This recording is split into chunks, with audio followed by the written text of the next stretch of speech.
Hey YouTube, we picked up this little Kioti tractor. It's a CK2610. Yeah, it's 25, 26 horse, whatever they rate it. No DPF or anything. It's so far so good. I got, I think, 33 hours on it. As you can see, we got a stump grinder for it. That was the main reason for buying it.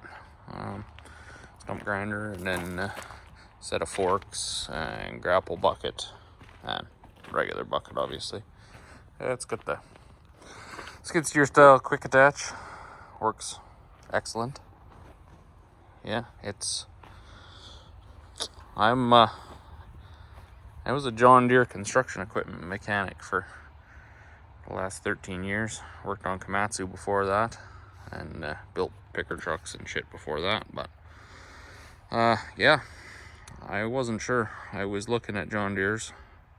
This is about a third of the price of those, and it's about half the price of the Kubota.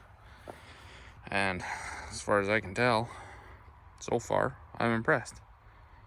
Yeah, it's an old mechanical injection engine, so it hammers and bangs and sounds like an old school diesel, but there's no emission stuff on it, which I like.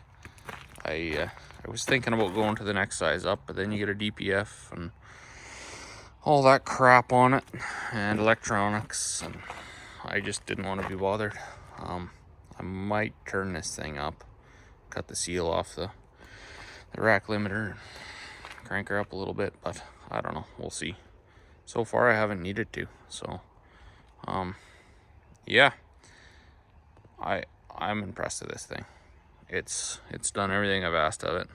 The only thing I need to do is I gotta get some weight in them tires. Unless I have the stump grinder hanging off the back, you can't even pick up a fat chick with it, and the ass end comes off the ground. It's sketchy. Once you get some weight back there, it's not so bad.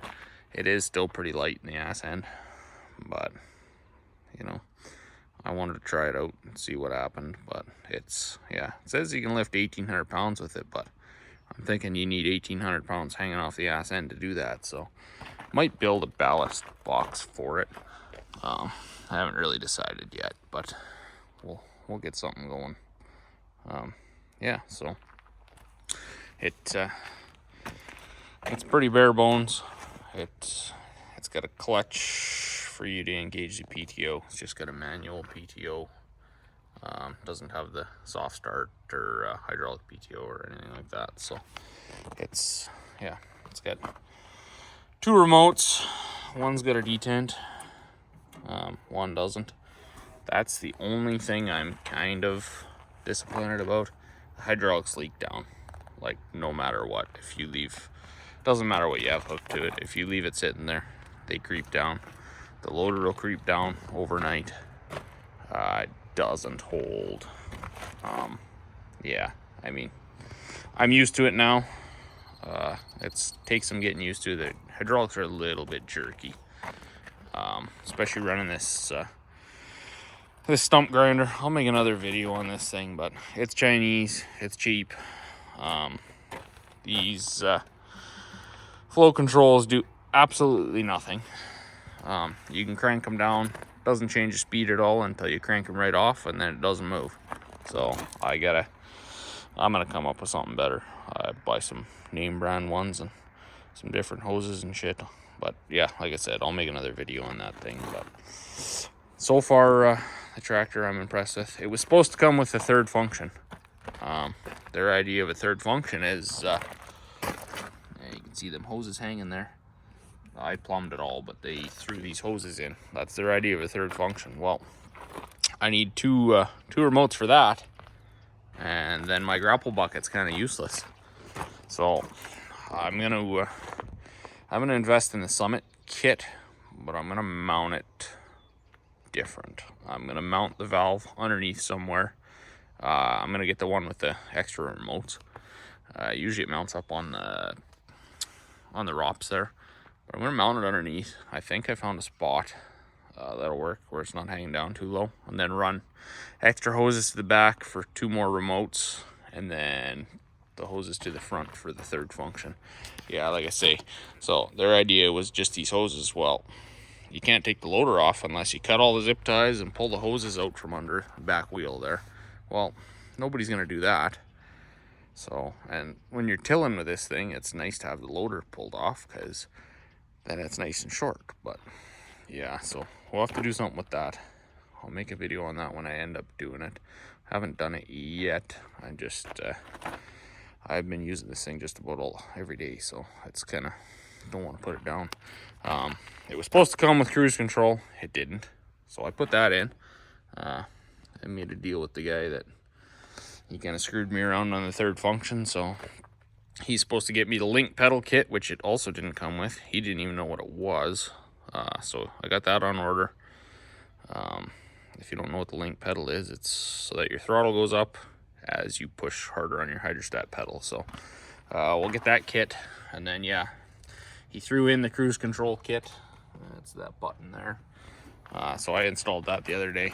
I was gonna make a video, but it literally took me like 5 minutes. It's not even worth it. You basically install a harness, 2 relays up under the dash, up under that switch. You can get to all of it without pulling the steering wheel or the steering column like they tell you to pull. I didn't pull it. And then you run a little harness across and down, and you install a magnet down here, which you can see right under there, and that's it. Everything's pre-wired. You plug and play. Yeah, it works awesome. It's handy.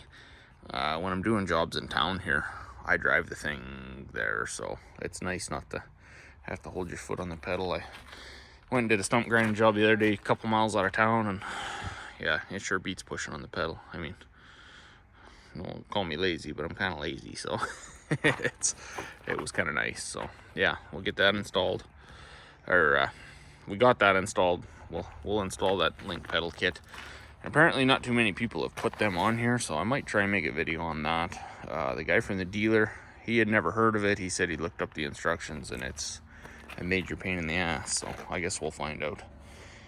Maybe he's lazier than I am, I don't know, but I think it'd be kind of handy for doing loader work with the forks to have that. So, but yeah, it's so far so good. I'm impressed. I wanted the R14 tires. They didn't have any with them, so I got the R4s. They seem pretty good. I don't know. It doesn't tear up the grass too bad. You know, I'm usually in people's lawns or whatever doing the stump grinding thing, so it's, yeah, like I said, it seems pretty good. I was parking it in my garage at home, so I got the ROPS folded down, which is okay. I'd like to have them up, but you know, if you're in and around trees, it's just nice to have them down.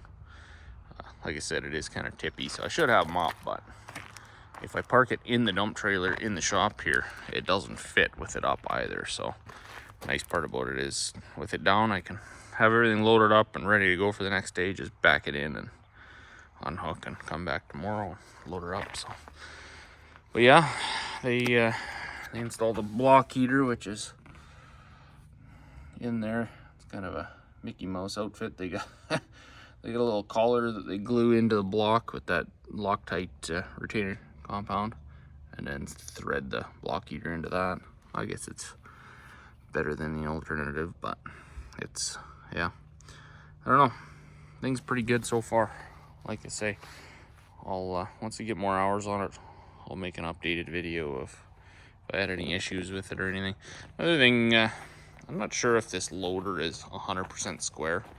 The very first time I took it off, I had it in my garage at home, and it's a flat floor, and I couldn't get the thing back on. I think this right side is a little, well, right side, your left, is a little lower than the other side there.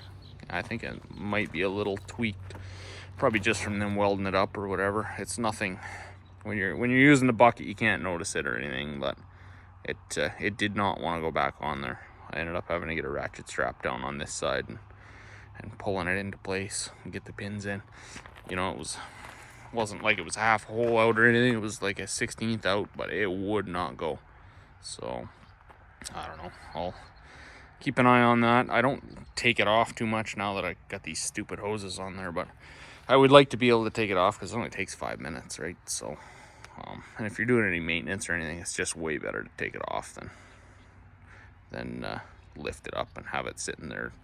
I don't like working under stuff, and their idea of a lockout is just this, which locks. Well, that doesn't do anything.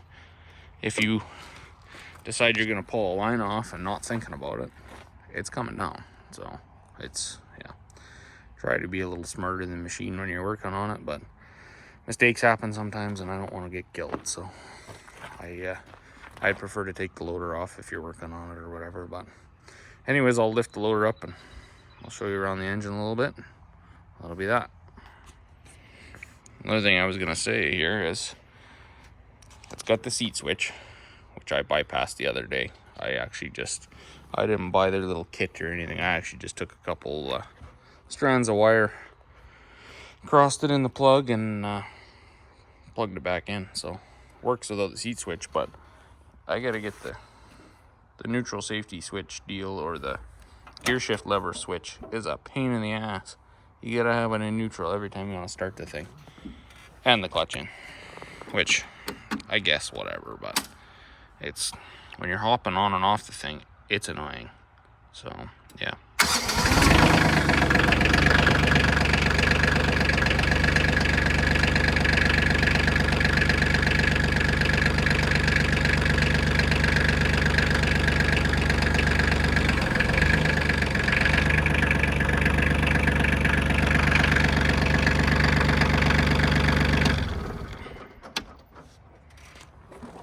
Yeah. So, like I said, their lockout thing is stupid. All that's for is if you're working in there and your kid's hopping on the seat, bouncing around, he doesn't squish you. So, these are kind of Mickey Mouse also, but they work. Pull that sucker down.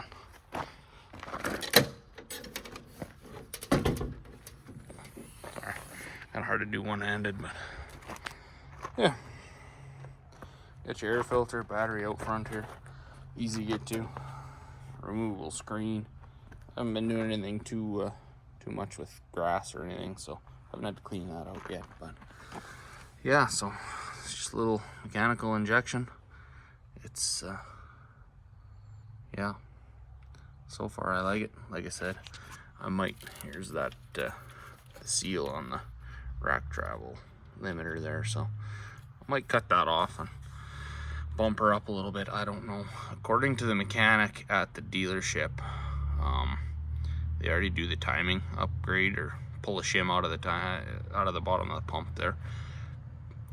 He said because Canadian fuel is a lot worse than Korean fuel, but I don't know if I believe that shit or not.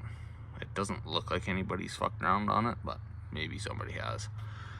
I'm not sure, but yeah, that's it. These that little fuel pump, they're notorious for leaking. I was on all the forums and stuff beforehand, and yep, everybody says they leak. So I checked her out, and every screw went in another 3/4 of a turn without any effort. So tightened all that up. Gonna go around and check all the bolts and stuff again. Apparently that's an issue on these things too, especially the loader bolts. They like to come loose, or they weren't torqued properly from factory or whatever, or not factory. I guess they install them at the dealer, so if the dealer didn't torque everything, then they like to come loose and waller out your holes. And I've seen a couple where the loader brackets break and stuff, but I think that's more lack of maintenance than an issue. So yeah, I don't know. I was never big on Hyundais or Kias or anything like that. Just always assumed the Korean equipment was a piece of crap. But once I actually started looking at this thing, I like it. I'm impressed. It's fit and finish is decent.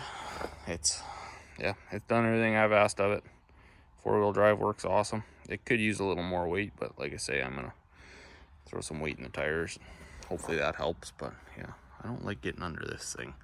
Might build a couple prop rods for the cylinders there, but like I say, I like to just take it off if you're working on it. So yep, but yeah, that's that. Like I say, I'll do another video here when I got maybe 100 hours on it or something. I'll do an updated video, but so far I'm very impressed with this thing. For the price, you can't go wrong. Like I say, it's got just about all the options that the name brand ones have. Not this is Kiot's getting to be a name brand also, I suppose, but yeah, I'm impressed. I went and looked at a Bobcat, which is a Kioti, and their loader is quite a bit different. It can only lift 1,200 pounds. So, well, I think 1,200, but don't quote me on that. But yeah, that's that. If you're in the market for a 25 horse tractor, I'd look at the CK2610, which are now a 2620. They get a little different grill and stuff on them, but I love this thing so far. So far, so good. 6-year unlimited hour warranty. I don't know how you would ever go wrong. Take her easy, YouTube.